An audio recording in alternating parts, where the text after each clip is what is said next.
બાળકો આપણે next question જોઈએ. નીટ 2016નો રકમ વાંચીએ. લિથિયમ ધાતુ બીસીસી બંધારણ ધરાવે છે. તેની ઘનતા 530 કિલોગ્રામ પ્રતિ મીટર ક્યુબ છે અને તેનો પરમાણુ ભાર 6.94 ગ્રામ પ્રતિ મોલ છે. એકમ કોષની ધારની લંબાઈ સ્મોલ a શોધવાની છે બેટા. બીસીસી એટલે Z બરાબર 2. ડેન્સિટીનું સૂત્ર વાપર્યું Zm/a3 density is equal two Zm/a3 પરથી a ક્યુબને કરતા બનાવ્યો. a cube is equal two Zm/d/na. Z ની વેલ્યુ બીસીસી માટે 2 મૂકવાની.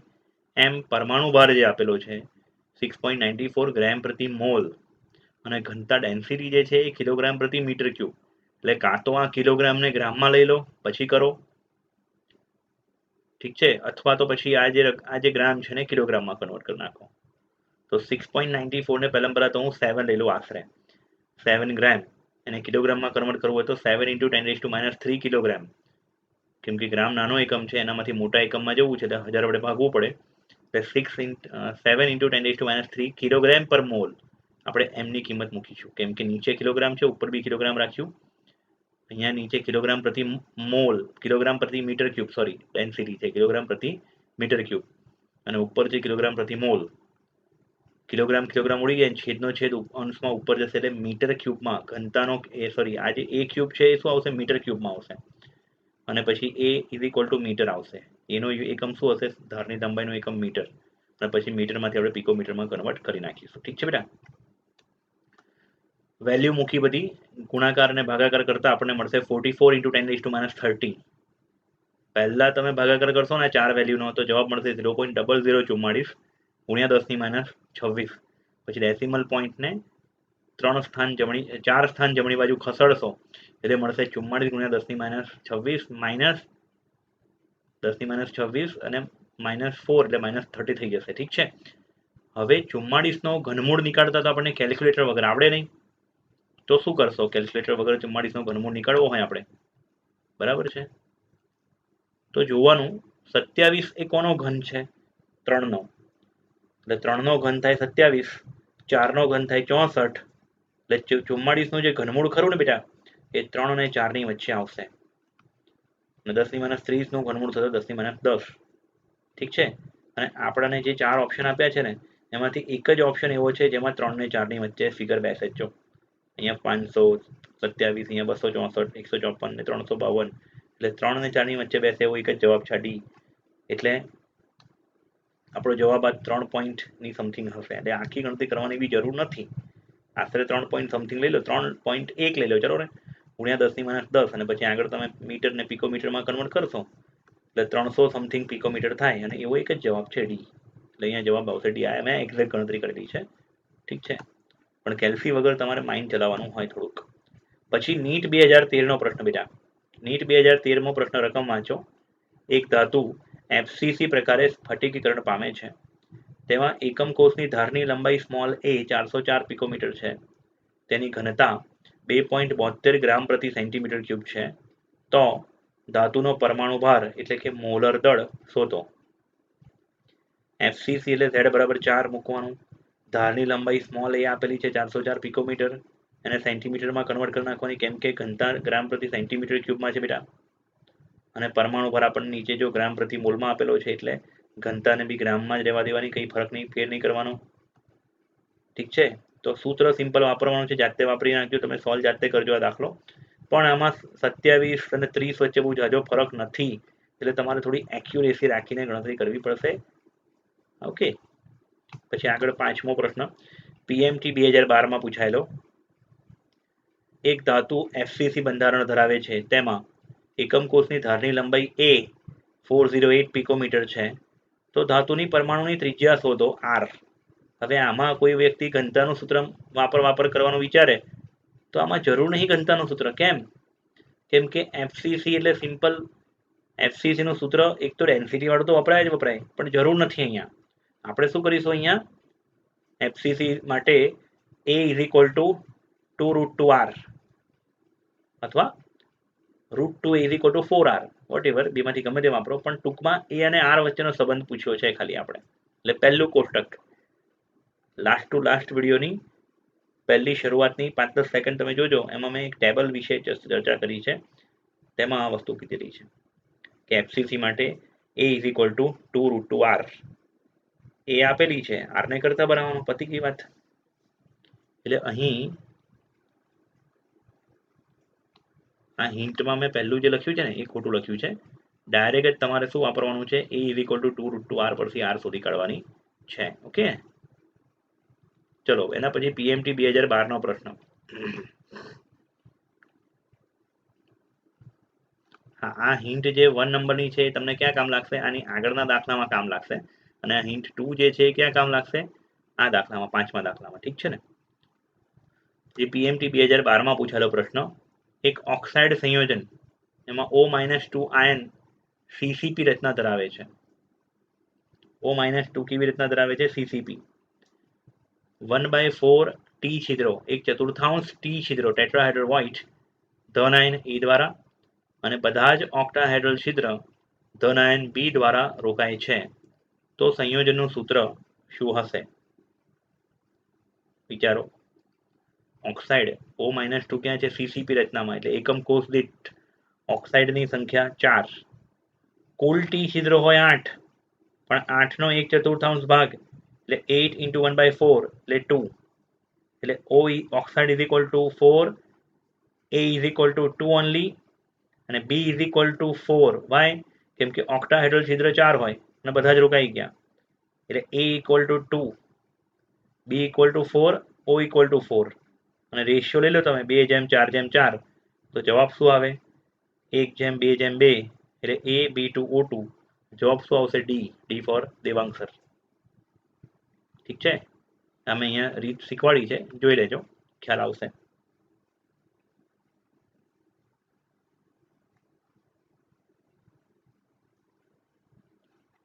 ત્યારબાદ આગળ જઈએ.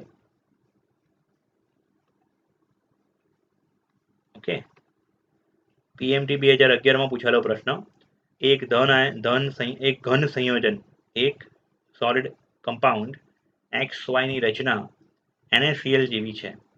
NaClમાં આપણને ખબર છે કે સોડિયમ પ્લસ ધન આયન O છિદ્રોમાં અને Cl માઇનસ સીસીપી રચના ધરાવે છે. જો ધન આયનની ત્રિજ્યા 100 પિકોમીટર હોય તો ઋણ આયન વાયની ત્રિજ્યા ખાલી જગ્યા પિકોમીટર હશે. તો અહીંયા તમે જોજો, અહીંયા સ્મોલ a વિશે કશું નથી પૂછ્યું, બરાબર? બીજું સ્મોલ a આપેલું બી નથી. અહીંયા ખાલી ધન આયનની ત્રિજ્યા આપેલી છે અને ઋણ આયનની ત્રિજ્યા પૂછી છે. તો લાસ્ટ ટુ લાસ્ટ વિડીયોની અંદર મેં ત્રિજ્યાના ગુણોત્તર વાળા કોષ્ટકની વાત કરી હતી કે ત્રિજ્યાનો ગુણોત્તર 0.414 અથવા 0.732 ની વચ્ચે હોય તો NaCl પ્રકાર થાય. અને પર્ટિક્યુલર NaCl ની અંદર ત્રિજ્યાનો ગુણોત્તર R+/R- ઇઝ ઇક્વલ ટુ 0.414 થાય છે. એટલે અહીંયા આપણે આ સૂત્ર વાપરીશું. NaCl માટે radius of positive ion upon radius of negative ion is equal to 0.414. તો આપણે કરતા કોને બનાવવાના છે? રેડિયસ ઓફ નેગેટિવ આયન, કેમ કે ઋણ આયનની ત્રિજ્યા આપણે શોધવાની છે. ઠીક છે ને? તો radius of negative ion is equal to radius, અને કરતા બનાવ્યા 0.414, છેદમાં આવ્યું, ભાગાકાર કર્યો, કિંમત મૂકીને જવાબ મળ્યો 241 પોઈન્ટ સમથિંગ, અને એ ઓપ્શન છે આપણો સી, 241 પોઈન્ટ સમથિંગ. ઠીક છે? ત્યારબાદ આની આગળ ક્વેશ્ચન જોઈએ. એક સંયોજન એ બી અંતઃ કેન્દ્રિત પ્રકારે ગોઠવાયેલ છે. સંયોજન અંતઃ કેન્દ્રિત પ્રકારે ગોઠવાયેલ છે. એનો મતલબ એક સંયોજન કોના જેવું હશે? સીઝિયમ ક્લોરાઇડ જેવું. યાદ કરો, સીઝિયમ ક્લોરાઇડમાં ક્લોરીન ક્યાં હતો? બધા જ ખૂણાઓ પર, અને સીઝિયમ કેન્દ્રમાં. એટલે આખું સંયોજનનો પ્રકાર કેવો થયો કહેવાશે? અંતઃ કેન્દ્રિત, બીસીસી પ્રકારે. અહીં ધારની લંબાઈ એ 387 પિકોમીટર છે, તો બે વિરુદ્ધ વીજભાર ધરાવતા આયનો વચ્ચેનું અંતર ખાલી જગ્યા પિકોમીટર હશે. બે વિરુદ્ધ વીજભાર ધરાવતા આયનો વચ્ચેનું અંતર એટલે R++R- is equal two, caesium chloride વખતે મેં ટેબલમાં લખાયેલું, √3a/2. યાદ આવે છે? અંતસ્થ વિકર્ણથી અડધું, √3a/2. અહીં એબી સંયોજન સીઝિયમ ક્લોરાઇડ જેવું કહેવાય એટલે કે R plus plus R minus is equal to √3a/2 એટલે કે બે ક્રમિક આયનો વચ્ચેનું અંતર જે આપણે શોધવાનું છે. આપણને એની કિંમત આપેલી છે એટલે 1.73 એટલે √3 ગુણ્યા એની કિંમત 387/2 ગુણાકાર અને ભાગાકાર કરતા આપણને કિંમત મળશે 335 પિકોમીટર. ઓપ્શનમાં એ. ઠીક છે બેટા. એના પછી આગળ જઈએ. PMT 2009 નો પ્રશ્ન. લિથિયમ ધાતુ BCC પ્રકારે ગોઠવાયેલ છે. ધારની લંબાઈ સ્મોલ a 351 પિકોમીટર છે તો લિથિયમ પરમાણુ ત્રિજ્યા r શોધો. આમાં બી ઘનતાના સૂત્રની જરૂર જ નથી. સિમ્પલ સાદું સૂત્ર છે BCC માટે √3a is equal to 4r. તો સિમ્પલ r ને કરતા બનાવવાનો છે. r ઇઝ ઇક્વલ ટુ શું થશે √3a/4 વેલ્યુ મૂકવાની છે, ગુણાકાર અને ભાગાકાર કરવાનો છે. જવાબ આવશે 151.8 એટલે ઓપ્શન આવશે એ. ઠીક છે. પછી PMT 2009 નો પ્રશ્ન. કોપર ધાતુ FCC પ્રકારે બંધારણ ધરાવે છે. ધારની લંબાઈ 361 પિકોમીટર હોય તો કોપર પરમાણુની ત્રિજ્યા શોધો. કોપર પરમાણુની ત્રિજ્યા r શોધવાની છે. ધારની લંબાઈ એ આપેલી છે. આગળ હમણાં કર્યું તો તે જ જાતે કરી લેજો. √3a is equal to 4r એટલે કે a is equal two 2√2r. a is equal two 2√2r અને એમાં r ને કરતા બનાવવાનું. ઠીક છે. પછી PMT 2006 માં પૂછાયેલો પ્રશ્ન. સીઝિયમ બ્રોમાઇડનો સ્ફટિક BCC પ્રકારે ગોઠવણી ધરાવે છે. અહીં એકમ કોષની ધારની લંબાઈ 436.6 પિકોમીટર છે સ્મોલ a. સીઝિયમનો પરમાણુ ભાર 133 અને બ્રોમિનનો પરમાણુ ભાર 80 AMU છે. અહીંયા તમે 133 AMU અને 80 AMU ના બદલે ગ્રામ પ્રતિ મોલ વાપરી શકો. અને સીઝિયમ બ્રોમાઇડની ઘનતા ખાલી જગ્યા ગ્રામ પ્રતિ સેન્ટીમીટર ક્યુબ થશે. ડેન્સિટી શોધવાની છે આપણે પર અને લંબાઈ ધારની લંબાઈ જે સ્મોલ a અને સેન્ટીમીટરમાં કન્વર્ટ કરી નાખીશું. પરમાણુ ભાર પરથી અણુભાર શોધાઈ જશે સીઝિયમ બ્રોમાઇડનો. આપણને સીઝિયમ બ્રોમાઇડ એટલે સંયોજનની ઘનતા પૂછી છે. તો આપણે આ પરમાણુનો જે અલગ અલગ છૂટા છૂટું વજન આપ્યું છે ને એને ભેગું કરીને આપણે શું શોધીશું? અણુભાર શોધી કાઢીશું. અને આપણે આખા સંયોજન વિશે વિચારીશું. તો અગેન હું કહું છું, આ જ PDF ની અંદર સ્ટાર્ટિંગમાં મેં તમને સમજાવ્યું હતું, એકદમ સ્ટાર્ટિંગમાં, કે જો સીઝિયમ બ્રોમાઇડ હોય તો સીઝિયમ બ્રોમાઇડની અંદર શું થતું હતું? આ રીતનું હતું, બરાબર. અને કોષ્ટક મેં સમજાવ્યું હતું સીઝિયમ બ્રોમાઇડનું કે તેમાં અંતઃકેન્દ્રિત એટલે અંતઃકેન્દ્રિતમાં કોણ હોય? ધન આયન હોય. અને એમાં એકમ કોષ દીઠ અણુની સંખ્યા, કુલ એકમ કોષ દીઠ કેટલો અણુ હોય? એક આખો અણુ. એક બીજું ટેબલ હતું જે મેં આ વિડીયોમાં ડિસ્કસ કર્યું હતું શરૂઆતમાં.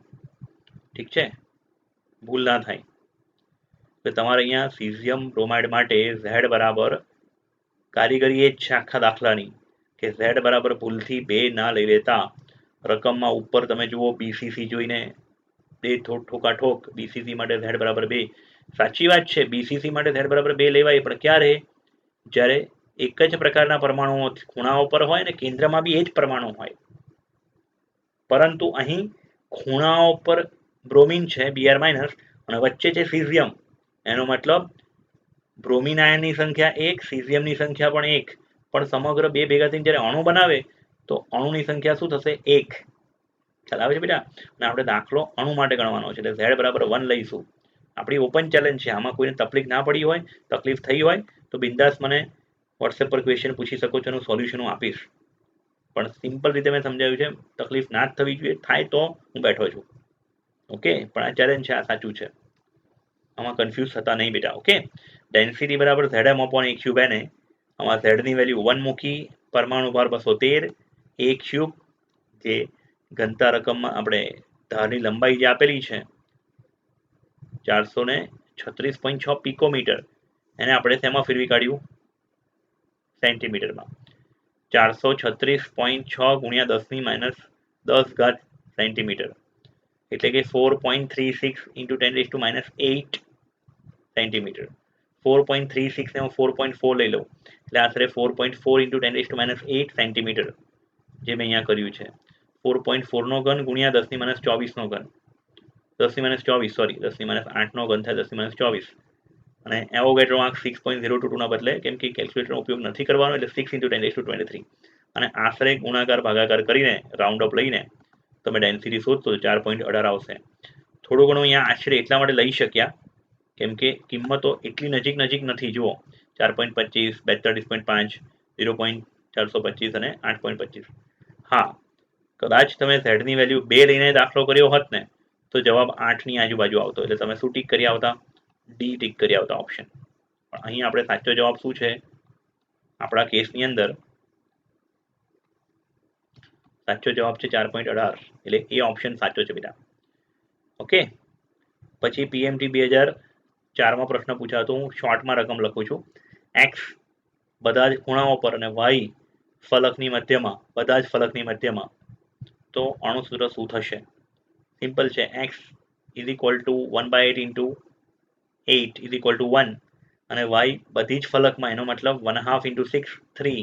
એટલે સૂત્ર બનશે એક્સ વાય 3. કેમ કે એક્સ બરાબર 1 અને વાય બરાબર 3 થાય, ગુણોત્તર થાય 1:3. એટલે અણુસૂત્ર થશે એક્સ વાય 3. ઠીક છે. પછી JEE મેઇનમાં પૂછાયેલા પ્રશ્નો કેટલાક જોઈએ આપણે. પહેલો પ્રશ્ન જોઈએ JEE મેઇનમાં 2019માં 8મી એપ્રિલે શિફ્ટ 1માં પૂછાયેલો પ્રશ્ન. કેમ કે ઓનલાઈન એક્ઝામ લેવાય એમાં અલગ અલગ દિવસે 2 શિફ્ટ હોય, સવારની શિફ્ટ, બપોરની શિફ્ટ. બરાબર છે. અને અલગ અલગ દિવસોમાં પેપરના ક્વેશ્ચન્સ અલગ અલગ હોય ઓનલાઈન એક્ઝામમાં JEEમાં. તો 8મી એપ્રિલે આ પ્રશ્ન પૂછાયો હતો લાસ્ટ યર. એક સંયોજનમાં તત્વ બી CCP રચના ધરાવે છે, જ્યારે એના પરમાણુઓ અડધા O છિદ્ર અને ઓક્સિજન પરમાણુઓ બધા જ T છિદ્રો ધારણ કરે છે, તો સંયોજનનું સૂત્ર ખાલી જગ્યા હશે. તત્વ બી ક્યાં છે? CCP રચના ધરાવે છે. એના પરમાણુઓ છે અડધા T છિદ્ર. હવે વિચારો બી બરાબર શું થશે? એકમ કોષ દીઠ 4. A is equal to 2. કેમ કે ટોટલ O છિદ્ર હોય 4 અને એના અડધા, 4ના અડધા એટલે 2 થઈ જશે. A equal to 2, B equal to 4 અને O equal to 8. O equal to શું થશે? 8. કેમ કે બધા ટેટ્રાહેડ્રલ છિદ્ર ધારણ કરે છે. હવે જો ફરીથી એકવાર, A is equal to 2, B is equal to 4 અને O ઇઝ ઇક્વલ ટુ 8. 2 4 8 બધામાંથી 2 કોમન નીકળે. બધામાંથી શું કોમન નીકળે? 2. તો જવાબ શું આવશે? AB2O4. બી ઓપ્શન આવશે. અહીંયા મેં સોલ્યુશન આપેલું છે, કઈ રીતે થયું જુઓ જરા.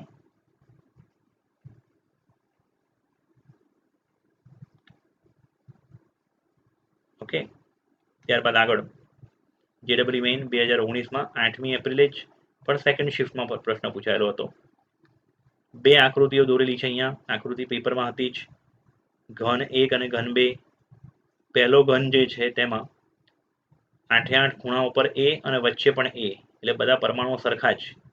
A બધા બધી જગ્યાએ. એટલે આમાં કુલ એકમ કોષ દીઠ 2 પરમાણુઓ એના એવું કહી શકાય આપણે. Z બરાબર 2 ડાયરેક્ટ લઈ શકાય, પણ અહીંયા Z બરાબર 2 ના લેવાય ઘન 2 ની અંદર. કેમ? કેમ કે ઘન 2માં જો એના પરમાણુઓ 1/8 ઇન્ટુ 1, સોરી 1/8 ઇન્ટુ 8 એટલે 1 થાય, પણ બીનો પણ એક પરમાણુ, એટલે કે એકમ કોષ દીઠ એનો એક પરમાણુ અને કેન્દ્રમાં રહેલો બીનો એક પરમાણુ. બીજું આકૃતિમાં દોરી છે તેમાં એની સાઈઝ નાની અને બીની સાઈઝ મોટી દેખાડી છે. હવે તો પછી બટ ઓબ્વિયસ, તમે જ્યારે નાના નાના પરમાણુઓ હોય એમાં વચ્ચેથી એક નાનો પરમાણુ કાઢીને મોટો પરમાણુ મૂકશો તો એકમ કોષની ધારની લંબાઈ બી બદલાશે જ થોડી ઘણી. બરાબર ને? સ્વાભાવિક વાત છે. તો જુઓ શું કહે છે. ઉપર મુજબ ઘન 1 અને ઘન 2 મુજબ BCC લેટાઈસ છે. બી પરમાણુની ત્રિજ્યા, એટલે આમાં બી પરમાણુની ત્રિજ્યા જે છે એ પરમાણુની ત્રિજ્યા કરતા બમણી છે. અને ઘન 2 ના એકમ કોષની ધારની લંબાઈ ઘન 1 કરતા 50% વધુ છે. તો ઘન 2 ની આશરે પેકિંગ ક્ષમતા ખાલી જગ્યા હશે. લોજિક શું છે પેકિંગની ક્ષમતાનું? પેકિંગ ક્ષમતા ઇઝ ઇક્વલ ટુ એકમ કોષમાં રહેલા ગોળાઓનું કુલ કદ છેદમાં એકમ કોષનું કદ ગુણ્યા 100. એટલે ડાયરેક્ટ અહીંયા તમે BCC માટે 68% અને 68%ની નજીકનો આન્સર 65% ટીક કરીને ના આવતા. અહીંયા તમારે ગણતરી કરવી પડશે, કેમ કે તમને આનો ઘન 1 નો પેકિંગ ક્ષમતા નથી પૂછી. ઘન 1 ની પેકિંગ ક્ષમતા પૂછી હોત ને તો સીધું 68% આવતું ગણતરી વગર જ, કેમ કે આપણે યાદ રાખ્યું છે થિયરીનું છે. પણ આ ઘન 2 નું પેકિંગ ક્ષમતા જે ખરી તે પૂછી છે બેટા આપણે, જે થિયરીમાં નથી પણ આના બેઝ પર થિયરી છે પેલી. થોડુંક મેથેમેટિક્સ અને થોડી થિયરી બંને આવડવું જોઈએ. ઉકેલમાં આપણે હિન્ટ શું વાપરીશું? પહેલા તો પેકિંગ ક્ષમતાનું સૂત્ર શું છે? એકમ કોષમાં રહેલા પરમાણુનું કુલ કદ છેદમાં એકમ કોષનું કદ a ક્યુબ ગુણ્યા 100. હવે પહેલા તો ઘન એકના સૂત્રો શું છે? ઘન એક માટે કઈ કઈ વસ્તુઓ આપણને આપેલી છે? ધારની લંબાઈ a1 ધારીએ a1 અને એ પરમાણુથી છે ને, ઘન એકમાં તો બધા એ પરમાણુ જ છે ખાલી. તો કેપિટલ એ પરમાણુઓ જે છે તેની ત્રિજ્યા રેડિયસ ઓફ એ, એવું આર એ સંજ્ઞા આપું છું, આર એ. અને બીજો સંબંધ બીસીસી માટે શું પ્રસ્થાપિત થાય? √3a1 is equal two 4ra, એટલે કે a1 is equal two 4ra upon √3. પછી આપણે આ a1 નો ઘન લઈશું થોડી વાર રહીને. અહીં સુધી ખબર પડે છે એવી આશા રાખું હું. પછી ઘન 2 માટે ધારની લંબાઈ a2 is equal two 1.5a1, કેમ કે રકમમાં શું છે જુઓ કે ઘન 2 ના એકમ કોષની ધારની લંબાઈ ઘન 2 કરતા 50% વધુ છે, એટલે દોઢી છે. બરાબર, આને એવું કહેવાય દોઢ ગણીએ તો દોઢી, ગુજરાતીમાં દેશી ભાષામાં. એટલે દોઢ ગણી 50% વધુનો મિનિંગ શું થયું? 100 + 50 એટલે 150%. તો તમે R a1 a2 is equal two a1 ના 150% કરો તો વસ્તુ એ જ થવાની. 1.5 થશે ઘુમાઈ ફિરાઈને. એટલે a2 is equal two 1.5a1. અને બી પરમાણુની ત્રિજ્યા radius of B is equal to 2 into radius of A, કેમ કે રકમમાં આપેલું છે કે બીની ત્રિજ્યા એની ત્રિજ્યા કરતાં બમણી છે. હવે ઘન 2 માં એના કેટલા પરમાણુઓ છે? એક પરમાણુ પ્રતિ એકમ કોષ. અને બીનો એક પરમાણુ કેન્દ્રના કારણે આવેલ છે, એટલે મેં હમણાં વાત કરીએ તે જ. ઘન 2 ની પેકિંગ ક્ષમતા ઇઝ ઇક્વલ ટુ, આ સૂત્ર જોઈને નવાઈ ન પામતા, સૂત્ર એ જ છે જે ચોપડીમાં તમે વાપર્યું હતું, પણ થોડુંક મોડિફિકેશન કર્યું. ચોપડીમાં મેં જે ભણાવ્યું હતું બરાબર છે, આની પહેલા આ ચેપ્ટરનો જે પહેલો વિડીયો મેં આ ચેનલમાં મૂકેલો છે પ્લેલિસ્ટમાં, એમાં 49 મિનિટની આસપાસનો વિડીયો છે. તેમાં પેકિંગ ક્ષમતા શોધતી વખતે બીસીસી માટે શું શીખવાડ્યું હતું? z into 4/3πr³ upon a cube, કેમ કે એમાં પરમાણુ એક જ સરખા હતા. ઘન એક માં તો એવું કરતા આપણે, પણ અહીંયા બે અલગ અલગ ગોળાઓ છે. એટલે જો ગોળા એનું કદ 4/3πr³ વત્તા ગોળા બી નું કદ 4/3πr³, બંનેની સંખ્યા એક એક જ છે, એટલે 1 ઇન્ટુ 4/3πr³ વત્તા 1 ઇન્ટુ 4/3πr³ એવું કર્યું બે વખત, અને છેદમાં a2³ ગુણ્યા 100. હવે આ આર બી છે, રેડિયસ ઓફ બી ની બદલે હું શું મૂકું છું? 2 રેડિયસ ઓફ એ, અને a2 ની બદલે 1.5a1 નો ક્યુબ, અને પછી થોડી ગણતરી કરી, અને એ ગણતરી કરીને સાદુરૂપ આપ્યું, અને છેલ્લે જે ઉડતું છે ઉડાયું, અને ભાગાકાર કર્યો તો આપણને બેટા જવાબ મળશે 90.53%, એટલે આશરે 90%. રિસન્ટલી પૂછાયેલો પ્રશ્ન ગયા વર્ષે. ઓકે, પછી આગળ જઈએ. જેડબલઈ મેઇન 2019 12મી એપ્રિલ શિફ્ટ 1માં પૂછાયેલો પ્રશ્ન. એક તત્વના પરમાણુની FCC પ્રકારે ગોઠવણી થયેલી છે. ધારીની લંબાઈ a છે, તો સૌથી નજીકના બે ટી છિદ્રો વચ્ચેનું અંતર ખાલી જગ્યા હશે. કેટલીક રેફરન્સ બુકની અંદર એના લાંબા લાંબા લોજિક, લાંબા લાંબા સૂત્રો આપ્યા છે. બહુ ટેન્શન લેવાની જરૂર નથી, થોડીક બુદ્ધિ ચલાવવાની જરૂર છે. કે આખી લંબાઈને a કહેવાય, બરાબર, ધારની લંબાઈ. અને ધારની સૌથી ખૂણા પર કોણ છે? મોટો પરમાણુ. આ બાજુના ખૂણા પર એક બીજો મોટો પરમાણુ. બેની ત્રિપરિમાણમાં તમે વિચારો તો બંનેની આ રીતના પોઝિશન પર વચ્ચેની સાઈડ ટી છિદ્ર આવેલા છે. એ જે ગોળો છે એની સહેજ પાછળની સાઈડ ટી છિદ્ર, આ ગોળાની સહેજ પાછળની સાઈડ ટી છિદ્ર. તો એ બે ટી છિદ્ર તમે જો ધ્યાનથી વિચારો ને તો એની લંબાઈ a/2 થાય. એટલે બહુ લાંબી ભૂમિતિમાં ઉતર્યા વગર ટેકનિકલી તમે 3Dમાં થોડું વિચારી શકતા હોય તો આનો સીધો જવાબ શું આવશે? a/2. કેમ કે એ જેટલી ભૂમિતિ આપેલી છે એટલી મોટી ભૂમિતિ તમે સોલ્વ પરીક્ષાની અંદર, ચાલુ પરીક્ષાએ તમે નહીં કરી શકો આટલા બધા પ્રશ્નો જ્યારે હોય ને ત્યારે. એટલે આને લોજિકથી ક્લિયર કરવું પડશે.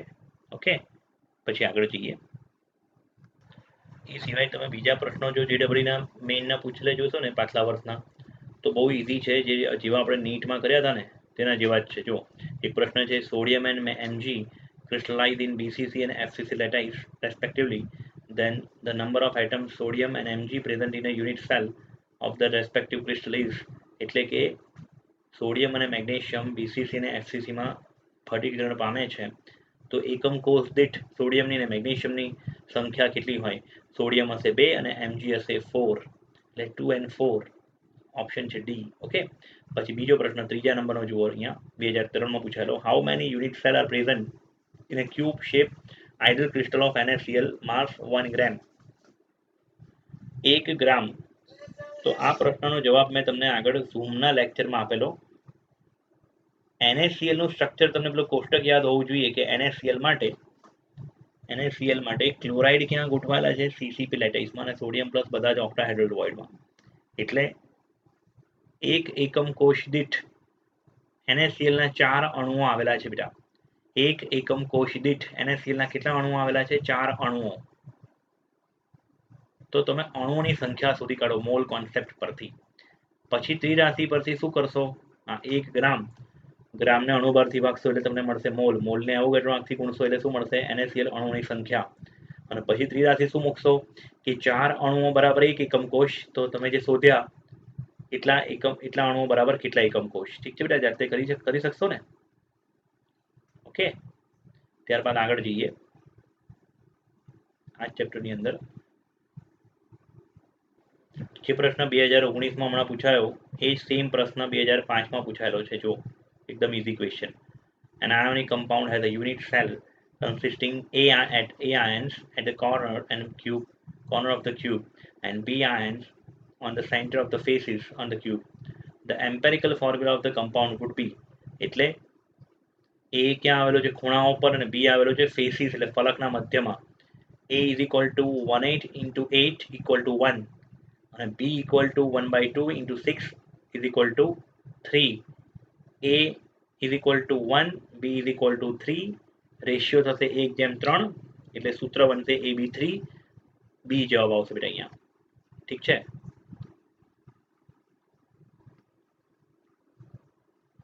પછી આ કોપર વાળો પ્રશ્ન આપણે કર્યો એના જેવો જ.